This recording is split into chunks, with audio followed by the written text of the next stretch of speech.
GALXBOY is a high-end streetwear brand that has been making waves in South Africa and beyond for the past decade. It has its roots in the underground and rebellious youth street culture that dominates the urban centers of Mzansi. Its founder saw a gap in the market for a brand that was designed by the youth for the youth, in particular, millennials as well as Generation Z. Through ambition, perseverance and teamwork, the brand was born in June 2008. The GALXBOY aesthetic is characterized by its innovative designs brought to life through a 21st-century African design philosophy that showcases the modern aspirations of South African youth. The brand draws its inspiration from the new age youth of South Africa who constantly redefine what it means to be African, young, wild, and free. The result is a unique fusion of urban streetwear and African-inspired design that speaks to a generation of young people who want to make a statement. GALXBOY has maintained its relevance for over 14 years. It's a streetwear brand with a hint of luxury. The catch is they make it affordable in the South African market. On the iconic graphic tees to the minimalistic dome bags or embossed totes, which sell out like a Teflon bag, they have a good understanding of what South Africans want and how to keep that demand. In order for us to understand how GALXBOY became one of South Africa's biggest clothing brands, let's take a closer look at the life of its founder, the Tiso Dube, aka Tots, or Mr. Vuitos. Born and bred in Mamelodi, a township in the northeast of Pretoria, Vuitos went to La Montagne Primary School and Cornerstone College. Growing up, he used to DJ and even wanted to study sound engineering or become a music producer after finishing high school. However, he found passion in fashion after taking inspiration from his brother. In grade 12, he moved to Centurion to stay with his father. While there, a friend of his called Kotso introduced him to then rising hip-hop star, Anati, and a bromance was formed. They always chilled together whenever time he was in the studio recording and perfecting his craft. Every weekend he was at Anati's house, and since he was sort of privileged and tech-savvy, he introduced him to the internet and Photoshop. Anati also introduced him to Alma Kip Kip and its founder, Kosana Modisi, because at that time he was ambassador of the brand. Growing up, he didn't think it was possible for normal guys like himself to design and run their own brands. He thought that spot was only reserved for the likes of Nikes, Adidas, and Pumas. Finding out Alma Kip Kip was owned by a black person shifted his mindset and made him believe even he could do it too. He started playing with Windows Paint and started learning about layering and experimenting with different shapes. A friend of his had a cracked version of Photoshop, so he sat in his bedroom for hours on end teaching himself through YouTube tutorials and eventually cracked it. He gained enough confidence and came out with a logo that heavily copied Alma Kip Kip, and then printed out a few t-shirts to give to his friends from school to wear during service. Due to the positive reception from his peers, the GALXBOY brand was founded. The girls became envious and requested their own version, so he honored their desires with Cheese Girl. GALXBOY and Cheese Girl did really well. Vuitos ended up making over 5,000 rands during his high school stay, which was a lot of money for him at that time. From then going forward, he was hooked on forever to the entrepreneurial world. After matriculating in 2008, he enrolled for internal auditing at the University of Pretoria. By this time he had already formed a relationship with the Alma Kip Kip founder. As he learned more about clothing and fashion, he realized he had to combine his 2008 brands together, GALXBOY and Cheese Girl, as well as come up with a new and an improved logo. Initially he came up with Cheese Girl GALXBOY, but the name was just too long and wouldn't be easily relatable, so he removed the cheese at the beginning of the name and was left with GALXBOY that most people are familiar with today. The inspiration and the name for the design of GALXBOY is basically an equation of what girls do because of boys and what boys do because of girls. In 2011, through a Chinese supplier he got on Alibaba, he took a chance and made 500 red and blue caps with the new GALXBOY logo that costed him $1 each. The money to pay for all of this came from his father. Vuitos managed to sell like 250 of them and failed to sell the remaining half, so it dawned on him that he had to come up with a marketing strategy in order to gain some traction for the new brand. So he used a September homecoming event as an opportunity to get his brand out there. During the event, instead of selling, he gave out the caps for free to anyone he met. In exchange, he took their pictures wearing that cap, and also asked them to follow GALXBOY on social media. He posted all the pictures, and that had people talking, so much so that even Kosana offered him a contract worth 6,000 rands per month to design the winter collection for Ama Kip Kip. Vuittos refused and countered with his own offer instead. With less responsibilities and youthful age by his side, he told Kosana that he'll intern for free if he mentors him and shows him the ropes. So in exchange for designing Ama Kip Kip's 2012 winter collection, Kosana plugged him with everything he knows.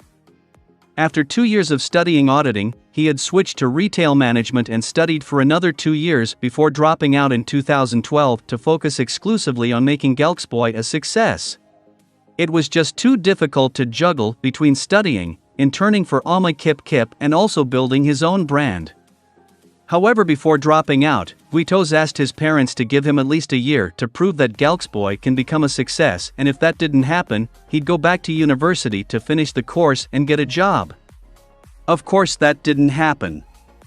One day he received a call from Kosana that in 2 weeks' time, he'll be going to China for work purposes, so if he can come up with 10,000 rands for flight tickets, he can tag along and he'll cover the rest of the expenses.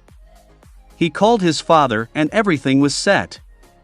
Before flying, Kosana told him to get his own stuff ready, so in the week leading up to that, he made sure everything relating to GALXBOY was set, from the designs, logos, winter and summer collection. So together with Kosana and rapper De Les, Vuittos went to China to check clothing factories and material suppliers for Ama Kip Kip's new clothing range. When they got there, he was impressed by the quality he saw. China was like a new world to him. It was so different from his country of birth, everything was busy and moving. After doing the Ama Kip Kip range, he also gave his own GALXBOY designs to the manufacturers in order to come up with samples which costed around 12 to 20,000 rands, and was paid for by Kosana. However, Vuittos couldn't come back with the first samples immediately, they were later shipped to South Africa. After receiving them, he did a photo shoot and were positively received by the market. This gave him so much confidence and made him realize he needed serious capital to get GALXBOY to the top. A friend of his called Skilo, whom he met through another friend, was interested in GALXBOY. He liked the brand and everything. So Vuittos sold him 20% of the company for 100,000 rands. He went back to China again by himself, met with the manufacturers and got the clothes done. They were shipped in September and dropped at a street cred event in the same month. At the time it was a simple formula for Vuittos, he wanted GALXBOY out there. He sold most of the range and the brand started gaining popularity not only in Pretoria but the rest of Gauteng, and was being recognized by brands that he looked up to. He was using his father's car to deliver the orders. Wherever he went with the car, he made sure to load up stock and sell whenever an opportunity presented itself during events, festivals, chilla spots, national parks, etc. Artists started approaching him saying they needed some of his gear for music videos and photo shoots, and since he was already familiar with most of the cats in the music industry, it was very easy for them to post GALXBOY organically because they actually liked the product. Hip-hop acts such as Anati, Kulichana, and DJ Dimples were some of the standard supporters. More brands started recognizing his efforts in the game. Castle Light, one of South Africa's best-selling beer brand, approached him to produce limited edition merchandise as part of their experience for the first annual Castle Light Unlocks experience. He has since collaborated with brands like MTV Base, Smirnoff, VW South Africa on their Polo Vivo Miswenko campaign, and more recently, Nedbank to create Youth X, a movement designed to unlock youth potential. These milestones allowed GALXBOY to pivot. It was no longer just a clothing brand but a fully functional business. The brand has evolved into more of a supplier and manufacturer in the local context.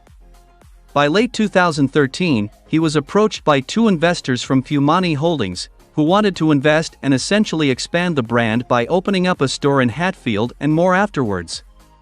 Vuittos met with them and they struck a deal. Under terms of the deal, GALXBOY, which by then was a registered company, retained 60% ownership while Fumani Holdings took home the remaining 40%. It was agreed that Vuittos would handle the creative side, while Fumani dealt with running the business. The store hit the ground running and made over 100,000 rands on the first day of opening. By the end of 2014, GALXBOY had made between 2 to 5 million rands in total revenue. However, by 2017, trouble started to creep in. The investors dishonored the agreement and wanted to dictate creative direction of the brand, which of course angered Vuittos.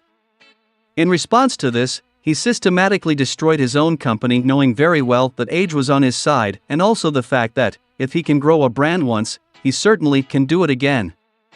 As a result, the GALXBOY store in Hatfield shut down. Of course, the investors didn't want to go down without a fight and demanded that he pay them their money back, which he refused because the money had run out at that point. Since there was no formal separation, GALXBOY couldn't no longer run as a business. Vuittos faced the harshest punishment any entrepreneur could face. From 2017 to 2020, he couldn't do much but sit at home and not only absorb the failure but reflect on it too. He also came up with new designs and direction for the brand, as well as studying a free online course in luxury and fashion management to gain more knowledge. GALXBOY was owing taxes, and this affected other businesses Fumani Holdings was running. Wanting to solve this mess, the investors eventually contacted him to sign some papers. Vuittos used that as leverage and told them he'll only sign if they dissolved their 40% stake in GALXBOY, to which they agreed, and just like that, his brand was back where it belonged. Upon reflection, Vuittos said that was a gift from God. Since the country was under lockdown regulations due to COVID-19 breakout, he set up an online store, galxboy.co.za, and then one of South Africa's greatest entrepreneurial comeback stories began. Vuittos was fortunate enough to land a design job for Trace TV at this point, which he got paid around 70,000 rands and used all of that money to order 900 t-shirts and started selling on the store basically. From then onwards, he went into sunglasses, handbags, sandals and bucket hats, which to this day sell out like hotcakes. Another important factor in the success of GALXBOY is teamwork. Vuittos understood that he couldn't do it alone and surrounded himself with a talented and dedicated team. In January 2022, he launched a pickup point inside a store at Co-Space Entrepreneur Village in Pretoria East. He did that for several months and built up enough cash reserves to open an actual store in Menlyn Park Shopping Center in July 2022. After working in a 60 square meters garage with no lights for some time, Vuittos and the team moved to a new 800 square meters warehouse in February 2022. With over 70 employees now, the company has since launched 2 more physical stores in the Free State and Cape Town, with 2 more stores set to open in Limpopo and Mpumalanga during the month of October, and another one in Durban somewhere in November of this year. Creating a successful brand is never easy. It takes hard work, perseverance, and a willingness to take risks. GALXBOY has faced its share of challenges along the way, but Vuittos and his team have always stayed true to their vision. They have continued to innovate and push the boundaries of what streetwear can be, and as a result, they have built a loyal following of fans who love the brand's unique style and message. One of the keys to the success of GALXBOY is Vuittos' vision. He understands the youth culture in South Africa and has a deep understanding of what drives young people. He saw an opportunity to create a brand that spoke to this audience and seized it. From the beginning, he knew that he wanted GALXBOY to be more than just a clothing brand. He wanted it to be a movement that would inspire young people to be their best selves. So what's next for GALXBOY? Well, let's let the creative director and founder of the brand, Thatiso Dube, aka Mr. Cheeseboy himself, explain it by his own words so you can believe us. I'm not too sure if we are meant to reveal this one, but you also said there's something else on the cards. Yeah, we basically going into sneakers as well. Jewelry, like the chain I'm wearing. One chain. Yeah, so we also recently did some earrings. So we basically going for everything, man. Yeah. You're coming for everything. Whatever we can make, we'll make. Whatever the people want, we'll make for them. Can we also have the bucket hats back? Yeah, no, we do have bucket hats. Okay. Yeah. I just don't see it on the online store. No, you need to check every day. I need to check every day. Yeah. That's good because that warehouse looks like every day it's a fully booked thing. Sure. Yeah.